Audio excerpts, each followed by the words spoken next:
हरे कृष्णा। विष्णु भगवान की जय। तुलसी माता की जय। संसार की सृष्टि में हर कोई एक विशेष उद्देश्य से यहाँ आया है। हर तत्व में एक गूढ़ रहस्य छिपा हुआ है। ऐसे ही एक रहस्य से जुड़ी है तुलसी माता की कथा, जो जीवन को भक्ति और शांति से परिपूर्ण करने की शक्ति रखती है। पवित्र और अलौकिक सुगंध से महकती तुलसी की पत्तियां, जो भगवान श्री हरि की प्रियतम है, आज भी भक्तों के हृदय में प्रेम और भक्ति का अलौकिक एहसास उत्पन्न करती हैं। एक दिन नारद मुनि, जो सदैव ज्ञान और भक्ति की खोज में रहते हैं, भगवान श्री कृष्ण के पास पहुँचे। उनके मन में तुलसी माता के अद्वितीय महत्व को जानने की तीव्र इच्छा थी। उन्होंने भगवान से पूछा, हे प्रभु, हम जानते हैं कि तुलसी माता आपको अत्यंत प्रिय है, लेकिन उनके जन्म और उनके अद्भुत महत्व के बारे में हमें अधिक जानने की उत्सुकता है।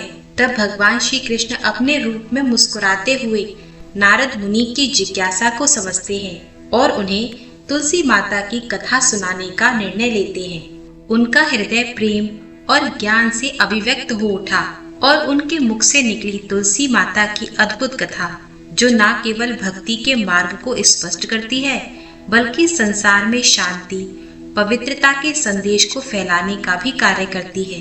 प्राचीन समय की बात है, जब धरती पर राक्षसों का अत्याचार और पाप बढ़ चुका था, देवताओं का क्षय हो रहा था और संसार में अंधकार फैल गया था। उस समय भगवान श्री विष्णु ने मनुष्य की शांति और पुण्य की प्राप्ति के लिए एक अद्वितीय साधना का मार्ग बताया।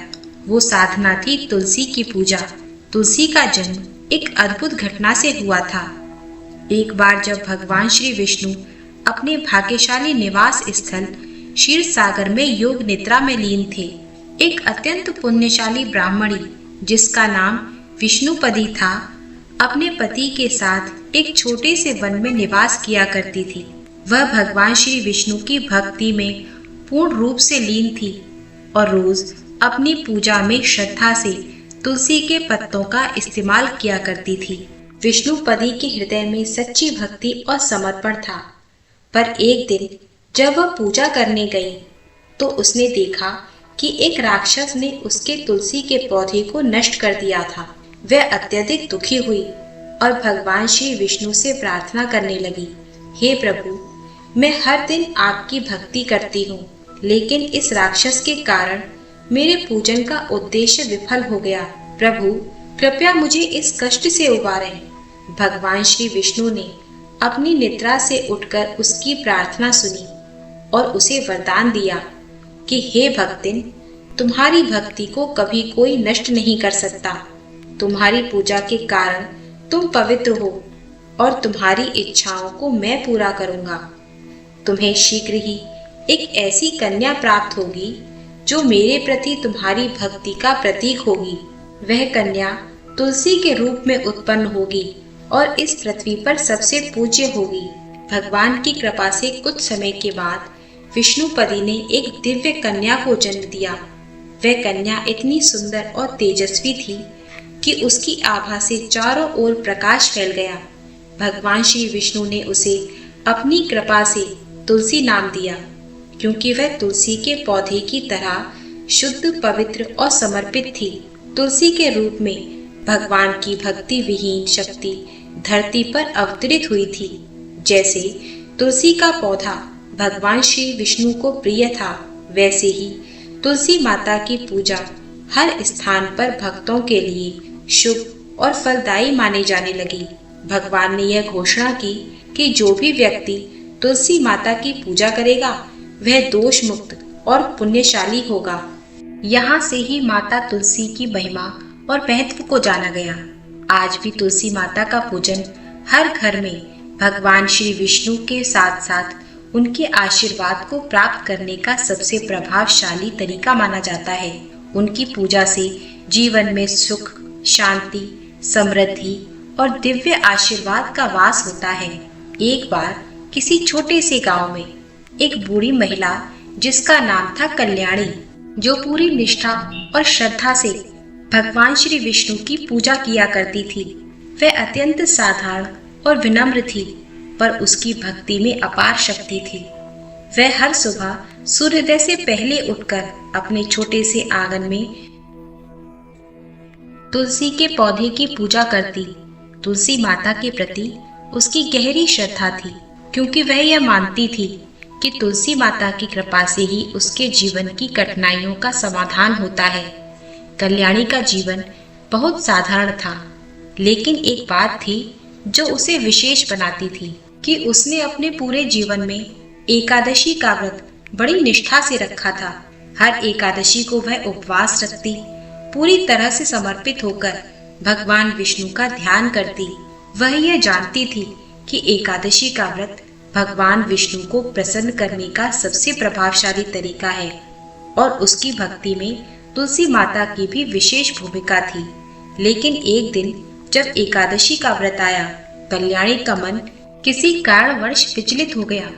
वह बिना ध्यान दिए अपने घर के आंगन में कुछ काम कर रही थी कि अचानक उसने अन्न के कुछ दाने अपने मुंह में डाल लिए और ठीक उसी समय एक चूहे ने तुलसी के पौधे के पास रखे पानी के पात्र को गिरा दिया, जिससे तुलसी के पौधे में जल समर्पित हो गया।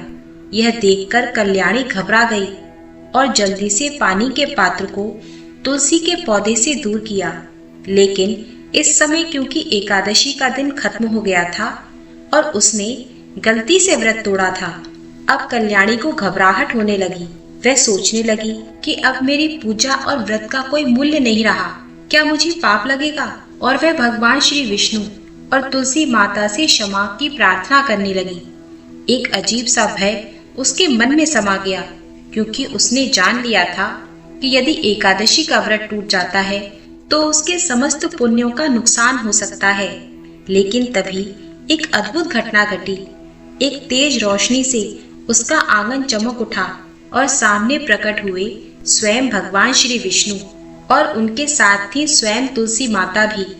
भगवान श्री विष्णु ने उसकी चिंता दूर करते हुए कहा, कल्याणी, तुम्हारे मन की श्रद्धा और भक्ति में कभी कोई कमी नहीं आई। तुम्हारे हृदय में सच्चे प्रेम और समर्पण का भाव है, इसलिए तुम्हारे व्रत का कोई नुकसान नहीं होगा। तुलसी माता ने भी हंसते हुए कल्याणी से कहा कि तुमने जिस तरह से मुझे पूजा, उसी तरह से भगवान श्री विष्णु की भक्ति तुम्हारे जीवन का एक अटूट हिस्सा है। एक साधारण गलती से तुम्हें कोई पाप नहीं लगेगा, क्योंकि तुम्हारा मन शुद्ध और निष्ठावान है।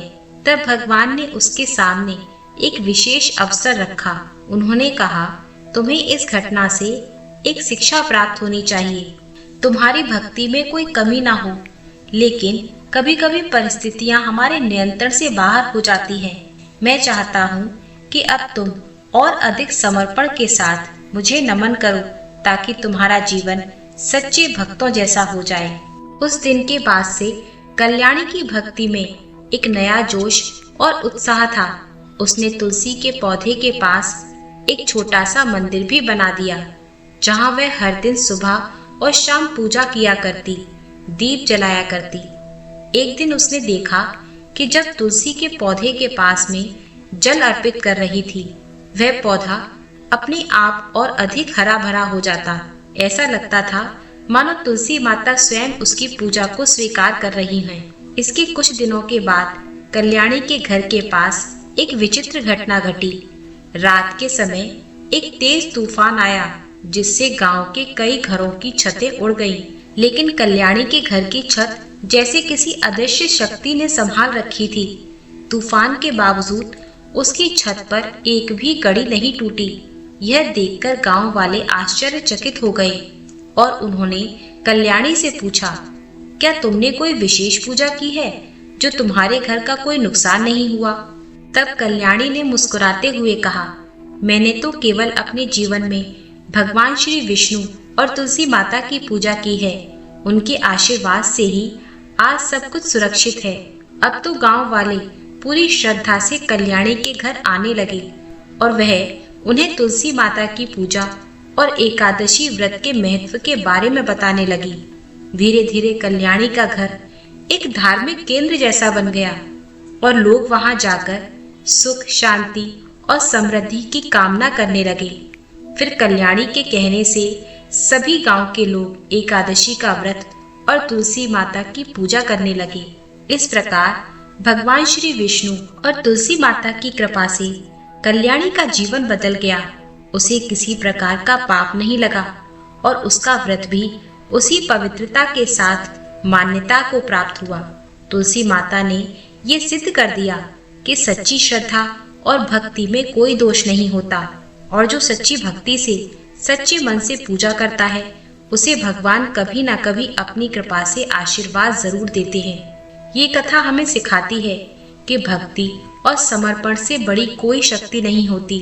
कभी कभी जब हम अपने कर्मों में भूल कर जाते हैं तब भी भगवान की कृपा से वह भूल हमें किसी भी नुकसान का कारण नहीं बनने देती। तो ये थी तुलसी माता की कथा। प्रेम से बोलिए विष्णु भगवान की जय, तुलसी माता की जय। वीडियो पसंद आया हो तो प्लीज वीडियो को लाइक करके कमेंट बॉक्स में तुलसी माता की जय जरूर लिखिएगा।